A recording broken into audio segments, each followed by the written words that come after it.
วันนี้จะมาเล่าถึงเศรษฐกิจของเกาหลีใต้ค่ะซึ่งเชื่อไหมว่าเกาหลีใต้เนี่ยนะพูดถึงทรัพยากรธรรมชาติอ่ะเขาไม่ค่อยมีเลยค่ะจนเรียกได้ว่าควรจะเป็นประเทศที่ยากจนด้วยซ้ำแต่มันกลับไม่ใช่และไปอยู่ฝั่งตรงข้ามของความยากจนเลยคือเกาหลีใต้รวยแซงไทยมาหลาย10 ปีแล้วด้วยค่ะซึ่งมันเกิดขึ้นได้เพราะเกาหลีเนี่ยเขาสามารถสร้างโครงสร้างพื้นฐานขึ้นมาได้อันหนึ่งที่ทำให้เกิดปาฏิหาริย์เศรษฐกิจเกาหลีใต้แต่วันนี้ที่ทรายจะมาเล่าให้ฟังไม่ใช่แค่ว่าเขาสร้างปาฏิหาริย์นี้ขึ้นมาได้ยังไงแต่ทรายจะมาลอกเลเยอร์แบบทีละชั้นให้ดูเลยว่าเขาหลุดจากความยากจนสร้างปาฏิหาริย์เศรษฐกิจขึ้นมายังไงและทำไมวันนี้ปาฏิหาริย์เศรษฐกิจเกาหลีใต้มันถึงค่อยๆเสื่อมมนต์ขลังจนเรียกได้ว่าหมดอายุไปซะแล้วปาฏิหาริย์ของเกาหลีใต้ขึ้นลงยังไงเล่าให้ฟังแน่นอนในคลิปนี้แต่ถ้าเกิดว่าใครอยากจะสนับสนุนช่องทราย Money Monster นะคะสามารถสนับสนุนช่วยกันได้ที่ QR Code นี้เลยค่ะรายได้ทั้งหมดนะคะทรายก็จะเอามาเป็นกำลังใจให้กับทีมงานของทรายทุกคนนะคะในการที่จะทำคลิปให้มันแบบสนุกมากขึ้นดีมากขึ้นแล้วก็ทำให้ทุกคนแบบได้รู้ข้อมูลอะไรใหม่ๆแบบที่ไม่ค่อยมีใครเล่าให้ฟังค่ะแต่ถ้าเกิดว่าใครไม่สะดวกที่จะซัพพอร์ตนะคะไม่เป็นไรเลยค่ะกดไลค์กดแชร์กด Subscribe ให้ทรายนะคะก็เป็นกำลังใจมากๆแล้วขอบพระคุณค่ะเริ่มที่คำถามแรกที่โปรยหัวไว้ก่อนเลยว่าทำไมถึงบอกว่าจริงๆแล้วประเทศเกาหลีใต้เนี่ยด้วยสิ่งที่เขามีทรัพยากรในประเทศเนี่ยเขาควรจะเป็นประเทศยากจนด้วยซ้ำมันก็เพราะว่าข้อแรกเนี่ยประเทศเกาหลีใต้ไม่ได้ใหญ่มากนะคะแล้วก็เป็นประเทศที่เนี่ยยื่นออกไปในทะเลเลยทำให้ประเทศเกาหลีใต้เนี่ยไม่ค่อยเหมาะกับการทำการเกษตรค่ะในพื้นที่ 100% ของประเทศเขานะคะสามารถทำการเกษตรได้จริงๆจังๆไม่เกิน 22% ของประเทศเท่านั้นเองส่วนทรัพยากรในประเทศเกาหลีใต้เนี่ยเรียกว่าถ้าเกิดว่าประเทศไหนเนี่ยที่จะรวยด้วยทรัพยากรนะก็ควรจะมีทรัพยากรประเภทที่สามารถเอาไปทำพลังงานได้อย่างแก๊สหรือน้ำมันนะคะแต่ประเทศเกาหลีใต้เนี่ยไม่มีอะไรแบบนั้นสักเท่าไหร่ค่ะเริ่มจากถ่านหินประเทศเกาหลีใต้เป็นประเทศที่มีถ่านหินจัดอยู่อันดับที่49ของโลกค่ะแค่ประมาณ359 ล้านตันแค่นั้นเองส่วนแก๊สธรรมชาติก็มีไม่มากอีกค่ะมีอยู่อันดับที่81ของโลกนะคะส่วนน้ำมันเรียกได้ว่าเกาหลีใต้แทบจะไม่มีน้ำมันเป็นของตัวเองเลยค่ะซึ่งถามว่าด้วยทรัพยากรที่แสนจำกัดของเกาหลีใต้นี้เกาหลีใต้เคยยากจนไหมเขาเคยยากจนค่ะเขาเคยลำบากยากแค้นกันมาก่อนแต่ whatever นะคะคือเกาหลีใต้ก็รวยมาหลาย10 ปีแล้วด้วยจนกระทั่งวันนี้เศรษฐกิจของเกาหลีใต้เรียกว่าใหญ่เป็นอันดับ10ของโลกค่ะแล้วปาฏิหาริย์เศรษฐกิจของเกาหลีใต้มันเกิดขึ้นตั้งแต่เมื่อไหร่เริ่มตั้งแต่ปี 1960 นะคะที่เศรษฐกิจของเกาหลีใต้เรียกว่าไม่รู้จักอะไรทั้งนั้นนอกจากการเติบโตอย่างบ้าคลั่งตลอด30 ปีรวดประเทศอะไรที่จะทำ GDP growth rate หรือว่าอัตราการเติบโตของ GDP ซึ่งเป็นรายได้ของประเทศได้แบบหลักสิบหลายๆครั้งดูจากชาร์ตนี้เลยนะจะเห็นว่า GDP growth rate ของประเทศเกาหลีใต้นะจากโตแบบ 11% ไปเป็น 14% 13% 11% 12% มา 11% จนถึงทุกวันนี้โอเคมันชะลอ5 ปีก่อนหน้านี้ติดกันมันชะลอจนถึงวันนี้อยู่ที่ 2.4% เห็นตัวเลขการเติบโตมันน้อยลงแบบนี้แต่จำนวนเงินไม่น้อยนะคะเพราะถ้าดูปริมาณเงินที่เป็นรายได้หรือว่า GDP ของประเทศเกาหลีใต้นับตั้งแต่ปี 1960 เป็นต้นมานะเริ่มต้นจากเกาหลีใต้เนี่ยทำรายได้ปีละประมาณ 3,000 กว่าล้านดอลลาร์สหรัฐแล้วก็โตมาเรื่อยๆตอนนี้เกาหลีใต้ทำเงินได้หรือว่า GDP ได้ปีละ 1.7 ล้านดอลลาร์สหรัฐจาก 1960 จนถึงวันนี้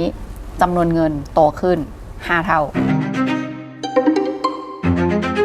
ดังนั้นคำถามที่ทรายคิดว่าทุกคนอยากรู้เหมือนทรายนี่แหละว่าเกาหลีใต้ทำยังไง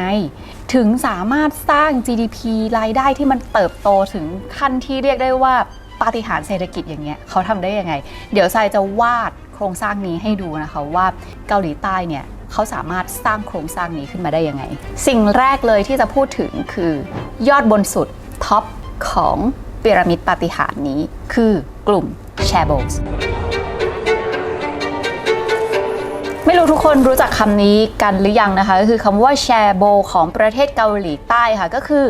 กลุ่มนักธุรกิจที่ผูกขาดเศรษฐกิจของเกาหลีใต้เอาไว้นะคะซึ่งคนในประเทศเกาหลีใต้เองเนี่ยเขาขนานนามนักธุรกิจกลุ่มนี้ว่าเป็นราชนิกูลของเกาหลีใต้เลยค่ะ ก็จะได้รับสิทธิพิเศษจากรัฐบาลที่ไม่เหมือนใครนะคะไม่ว่าจะเป็นการสนับสนุนเงินจากรัฐบาลการยกเว้นภาษีหรือแม้แต่การไม่ต้องเล่นตามกฎกติกาหรือว่ากฎหมายอย่างที่ธุรกิจเล็กๆอื่นๆในประเทศเนี่ยเขาจะต้องทำตามกันซึ่งสิทธิพิเศษหรือว่า privilege นี้ที่แชโบได้รับนั้นจะเป็นการส่งต่อแบบทายาทคือรุ่นต่อรุ่นทั้งหมดนี้ทำให้กลุ่มแชโบสามารถสร้างอาณาจักรอันยิ่งใหญ่ซึ่งเป็นอาณาจักรที่ทำเงินอย่างมหาศาลให้เกาหลีใต้ได้อย่างอาณาจักรของตระกูลหนึ่งที่เป็นตระกูลแชโบที่ใหญ่ที่สุดนั่นก็คือซัมซุงซึ่งขายไปทั่วโลกนะคะเรียกว่าสามารถเอาชนะตลาดจากสหรัฐอเมริกาหรือยุโรปได้เลยแต่ถามว่าแค่รัฐบาลสนับสนุนให้เกิดกลุ่มแชโบนั้นจะสามารถสร้างปาฏิหาริย์ได้เลยเหรอไม่ได้สิมันจะต้องมีองค์ประกอบอื่นอีกเพราะเมื่อกี้บอกแล้วว่ามันคือพีระมิดแห่งความปาฏิหาริย์ใช่ไหมแชโบอยู่บนสุดลากลงมา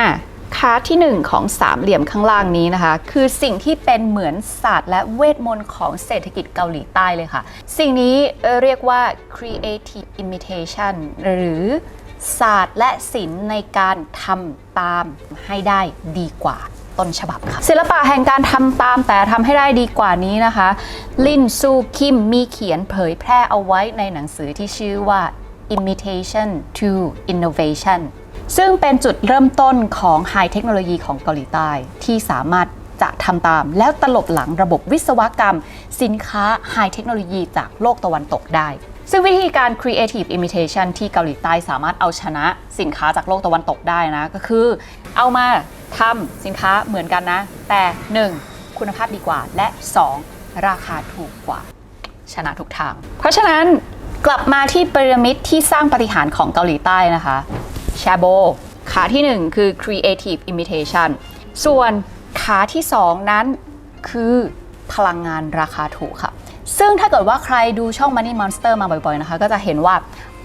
สิ่งหนึ่งที่จะทำให้อุตสาหกรรมของประเทศหนึ่งได้เปรียบมากๆคือการมีพลังงานราคาถูกเพราะพลังงานคือต้นทุนในการผลิตทุกๆอย่างค่ะไม่ว่าจะเป็นค่าไฟต้องถูกนะราคาน้ำมันต้องถูกนะแล้วสินค้าที่คุณผลิตได้มันจะถูกเองแหละแล้วคุณก็จะสามารถได้เปรียบทางการตลาดได้ค่ะสรุปง่ายๆก็คือขีดเส้นใต้คำนี้เลยนะพลังงานราคาถูกคือหัวใจของผู้ชนะในอุตสาหกรรมซึ่งเกาหลีใต้นะคะก็มีบริษัทพลังงานชื่อว่า KEPCO เป็นบริษัทของรัฐบาลค่ะซึ่งมีเอาไว้เพื่อสนับสนุนไฟฟ้าราคาถูกให้กับกลุ่มธุรกิจของแชโบซึ่งพีระมิดมาเกือบครบแล้วนะคะแชโบอยู่บนสุด Creative Imitation คือสามเหลี่ยมขาที่ 1พลังงานราคาถูกคือสามเหลี่ยมขาที่ 2และสามเหลี่ยมขาสุดท้ายของพีระมิดนี้คือแรงงานที่คุณภาพดีและราคาถูกค่ะซึ่งสามเหลี่ยมขาสุดท้ายนี้นะคะเกาหลีใต้เขาสามารถทำได้โดยการเพิ่มประสิทธิภาพทางการศึกษาค่ะแล้วเกาหลีใต้ก็ให้การศึกษาที่ดีที่สุดกับประชาชนของเขาการศึกษาในเกาหลีใต้เนี่ยพัฒนาขึ้นอย่างรวดเร็วโดยการสนับสนุนของรัฐบาลนอกจากนี้ก็ยังสนับสนุนวัฒนธรรมการบ้างานลงไปให้กับเด็กรุ่นใหม่ด้วยแม้ว่ามันจะทำให้เกิดความกดดันอย่างรุนแรงในหมู่เด็กๆเยาวชนก็ตามบวกกับปริมาณประชากรของเกาหลีใต้ที่เพิ่มขึ้นแบบเท่าตัวเลยตั้งแต่ปี 1950 ไปจนถึงปี 1980 ค่ะทั้งหมดนี้ทำให้เกาหลีใต้ประสบความสำเร็จในการที่สามารถมีแรงงานที่ราคาไม่ได้แพงมากแต่เปี่ยมด้วยคุณภาพแบบขับแก้วค่ะซึ่งพีระมิดแห่งปาฏิหาริย์ที่สร้างสำเร็จนี้นะคะคือทรัพยากรและรากฐานสำคัญค่ะที่ยิ่งส่งให้กลุ่มแชโบสนะคะสามารถที่จะขยายอาณาจักรไปต่อสู้กับกลุ่มตลาดของโลกตะวันตกนะคะคือยิ่งสามารถทำให้คุณภาพของสินค้านั้นดีขึ้นแล้วก็ถูกลงได้แบบสร้างรายได้ให้เกาหลีใต้มหาศาลค่ะซึ่งการพัฒนาในระบบอุตสาหกรรมและเศรษฐกิจของเกาหลีใต้นะคะก็พัฒนาขึ้นจากแบบสิ่งทออุตสาหกรรมเข้าของเครื่องใช้ไปจนถึงสินค้าไฮเทคโนโลยีจากทำตามสินค้าไฮเทคโนโลยีจากโลกตะวันตกนะคะพัฒนาไปเรื่อยๆจนกระทั่งสามารถจะเป็นผู้initiate หรือว่าเป็นคนที่สร้างนวัตกรรมใหม่ๆให้กับสินค้าเทคโนโลยีเองได้แต่ที่สำคัญกว่าสิ่งอื่นใดที่ยังทำให้เกาหลีใต้สามารถรักษาสถานะของความเป็นผู้ชนะได้ก็คือถูกกว่าและดีกว่าพูดบ่อยนะคำว่าเกาหลีใต้ทำได้ถูกกว่าและดีกว่าเพราะตรงนี้แหละที่มันเป็นทั้งจุดแข็งและจุดอ่อนของเกาหลีใต้ค่ะ มันแปลว่าตราบใดก็ตามที่เกาหลีใต้ยังสามารถทำ2 อย่างนี้ได้ดีอยู่คือถูกกว่าและดีกว่านะแปลว่าเขาจะยังเป็นผู้ชนะแต่ถ้าเขาพลาดไม่ว่าจะขาใดขาหนึ่งแพ้ทันที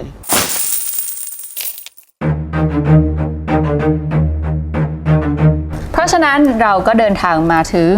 คำถามสุดท้ายที่สายตั้งเอาไว้สำหรับประเด็นนี้คือแล้วปาฏิหาริย์เศรษฐกิจของเกาหลีใต้นั้นเดินทางมาถึงวันหมดอายุได้ยังไงอย่างที่บอกไปตั้งแต่ตอนแรกนะคะว่าประเทศเกาหลีใต้เนี่ยเป็นประเทศที่ไม่ค่อยมีทรัพยากรเป็นของตัวเองเท่าไหร่โดยเฉพาะทรัพยากรสำหรับการผลิตพลังงานแต่ว่ารัฐบาลอยากจะสนับสนุนกลุ่มแชโบและรู้ว่าหัวใจสำคัญของการเป็นผู้ชนะในอุตสาหกรรมก็คือการมีพลังงานราคาถูกจึงสร้างบริษัทที่ชื่อเคปโคขึ้นมาเพื่อที่จะสนับสนุนพลังงานราคาถูกให้กับกลุ่มธุรกิจโดยเฉพาะแชโบแต่เกาหลีไม่ค่อยมีทรัพยากรใช่ไหมเขาเอาอะไรมาสนับสนุนพลังงานราคาถูกให้กับกลุ่มแชโบล่ะในเมื่อทรัพยากรใต้ดินมันไม่มีก็เอางบประมาณของรัฐบาลมาสนับสนุนไงเล่าสิ่งนี้ก็เลยทำให้เกิดความไม่ยั่งยืนของระบบขึ้นมาและแล้วในที่สุดเมื่อมันไม่ยั่งยืนรัฐบาลจะต้องควักเงินมาสนับสนุนจุดนี้ไปเรื่อยๆมันก็จะต้องถึงจุดระเบิดค่ะในปี 2022 นั่นเองค่ะคือจุดระเบิดของเคปโคเมื่อปริมาณหนี้ในบริษัทพุ่งทะยานและผลประกอบการติดลบถึง30 ล้านวอนหลังจากที่ข่าวนี้แพร่สะพัดออกไปค่าไฟในเกาหลีใต้ก็เพิ่มขึ้นสูงสุดในรอบ40 ปีเพราะฉะนั้นพีระมิดนี้ก็หักไปแล้ว1 ขาคือค่าไฟราคาถูกของกลุ่มแชโบค่ะและขาต่อไปคือแรงงานค่ะเพราะว่ากลุ่มประชากรในเกาหลีใต้เนี่ยจำนวนประชากรในเกาหลีใต้จากที่เคยบูมมากๆขึ้นมาแบบเท่าตัวเลยปัจจุบันนี้เกาหลีใต้ก็ประสบปัญหาเหมือนประเทศอื่นทั่วไปค่ะคือประชากรเกิดน้อยลงปริมาณประชากรน้อยลงดูจากพีระมิดประชากรของเกาหลีใต้ก็คือเข้าสู่สังคมผู้สูงอายุแล้วเหมือนกันค่ะก็เลยทำให้ขาของแรงงานจำนวนมากราคาถูกและเปี่ยมคุณภาพก็ยังเปี่ยมคุณภาพอยู่แหละแต่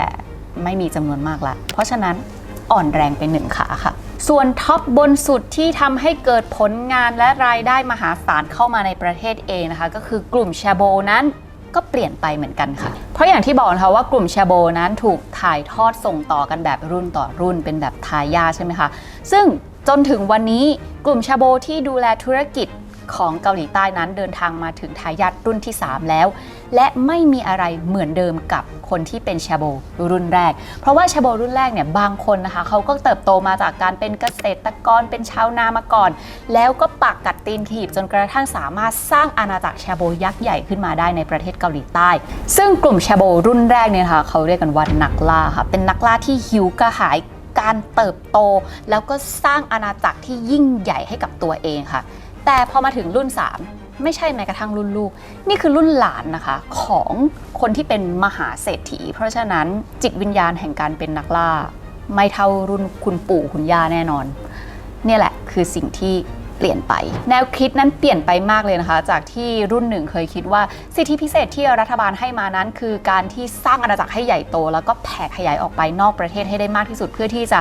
ดึงเงินเข้าประเทศให้ได้มากที่สุดกลายเป็นรุ่น3นี้กลับเป็นคิดว่าสิ่งที่รัฐบาลให้มาเป็น privilege นั้นก็เพื่อที่จะปกป้องตัวเองไม่ให้ธุรกิจเล็กๆน้อยๆในประเทศมาแบ่งส่วนแบ่งการตลาดไปได้ค่ะพูดถึงตรงนี้เนี่ยสามเหลี่ยมแห่งปาฏิหาริย์ก็รอแร่มากแล้วนะคะเพราะว่าแชโบก็เปลี่ยนไป